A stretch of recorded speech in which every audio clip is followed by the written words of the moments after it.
సోను అన్నం తింటున్నాడు. ఏం కర్రీ మమ్మీ? సోరకాయ. నాకు వద్దు, నాకు ఇష్టం లేదు సొరకాయ. మరి ఏం తింటావు? నాకు వేరే కర్రీ చేయి. సరే 2 minutes లో వేరే కర్రీ చేసుకొని వస్తా, నేనే తినిపిస్తాను. సరే సోను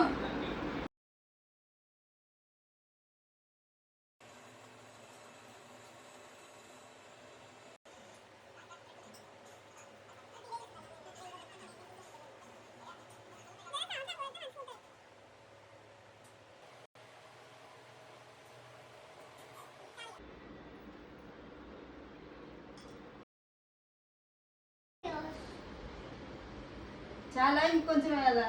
ఇంకా కొంచెం ఏమో. ఏం కర్రీ మమ్మీ ఇది ఇంత బాగుంది? నువ్వు వద్దన్నావు కదా, అదే కర్రీ, సోరకాయ కర్రీ. ఇది మోసం. అందుకే ఏ కూరనైనా టేస్ట్ చూస్తే తెలుస్తుంది ఎలా ఉంది.